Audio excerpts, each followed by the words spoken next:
I think it's an amazing initiative of the ICO to reach out to the international organizations. We are not probably doing enough, and I really appreciate the challenge we have from the ICO to continue to do more to engage with you. So I'd like to also echo the words of the Executive Director in the beginning that we'd like this to be a dialogue and we would like more interaction. I have some good news. My first good news is that everything the World Bank said pretty much is the same for us, so I don't have to repeat it. Okay, you've got the idea of the project cycle, but I will talk a little bit about why we do what we do and how we do it and why we work with some countries and not other countries. It might give you a better insight in this. First of all, why is there a World Bank and why is there an Asian Development Bank and an Inter-American Development Bank and an African Development Bank? I bet that's not clear to a lot of people here. Well, the reason why is that most of our shareholders, this is by charter, are actually from Asia. We really are focused on Asia. In fact, out of 67 shareholders, we only have 19 that are not in Asia. We have 2 in North America and 17 in Europe. Everyone else is in Asia. So we have an Asian-focused institution. That means that only countries from Asia are borrowing countries. Okay, so that's clear. The second reason why, and this is something for those of you in Europe, is that when we talk about the bottom billion in the world, we're talking about Asia. Asia has the bottom billion in the world. And that's something that not everyone knows. All you see in Europe, as I've been in Europe, is that Asia has very high growth rates. And that's true. Some countries in Asia do have very high growth rates, but there's still massive poverty in Asia. And these are some numbers on that. Okay. These are some background. Okay. The chairman has already mentioned our areas, so I don't need to talk about that. This is something that's important.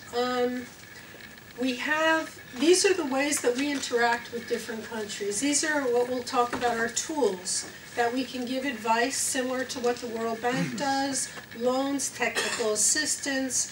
Sometimes we take equity in companies or in funds.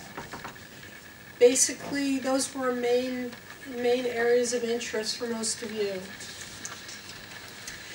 When we talk about coffee, even though I'll talk about different things we do in coffee, it's really under the framework of our agriculture support. It's got many arms and legs that have to do with the way ADB operates, but it's all under our agriculture, and that's how we think about it. Basically, when we're talking about agriculture, we're looking at ways of addressing rural poverty. So we're looking about it in many ways. So our agriculture people are actually having to do many different things as opposed to just working with agriculture. That includes access to finance, it includes infrastructure, and it may include some other things that I'll talk about later. Another issue that I'll have to say specifically in Asia that's problematic is we seem to be affected by extreme weather events. This means that if you're in an agriculture area and your livelihood is actually growing things, flooding and droughts are an extreme of them. So we're looking at resilient and sustainable agriculture.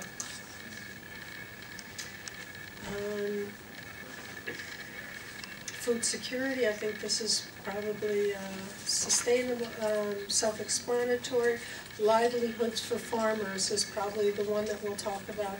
Technology transfer, I'll talk about a little bit in a few minutes. Okay, I don't know about the World Bank's in terms of its lending. We have a commitment every year to lend $2 billion in agriculture or agriculture related. We lend about, on our balance sheet, a little over, I don't know, it depends on the year, 10 to 12 billion US dollars. So 2 billion of that will go to support agriculture and rural development. And we've done a pretty good job in food security. Okay, I want to talk about 4 projects. Actually, 2 of them are directly related to coffee, and 2 of them are indirectly related, the bottom 2 in PNG and Timor-Leste.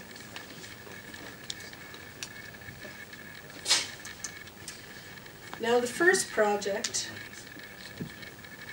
and again, I have to say we're working in Laos primarily because it is one of our less developed countries in our region, so it's quite important for us to reach out.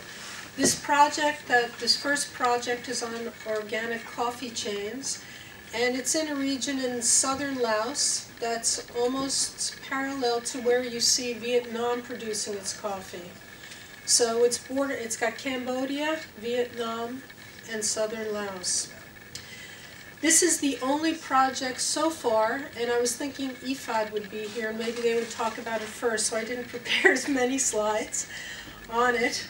We did it jointly with IFAD. It finances coffee production. It supports the development of the agricultural value chains of 56,000 households in that area. And it is a public-private community project. In other words, we dealt with people on the ground in the provincial, district government level, and through them in the households. The idea was to establish 4 organic value chain sub-projects. And on this, we provided inputs on technology transfer, matching funds, and capacity building. And one of the things I like is because we can actually look at what has worked in this project. This project it should end, I think, in the end of 2015, but we already have some really good outputs on this project. Let me move to the next one. Okay, let me do this. Now farmers have a couple of options. They can not only produce things for immediate shipment to market, there are options for storage, which seems very simple, but it's made a huge difference in terms of reaching the actual output, maximum output level. This is my favorite slide. This is one of my favorite slides almost in all of development. We were actually able to measure the yield per hectare and also the value per hectare. For these families and these households, it's made a huge difference. It's a drop in the bucket, but what I'd like to see is to see a replication of this project throughout other countries. Not only were they able to increase their yield, they were able to significantly increase their profit.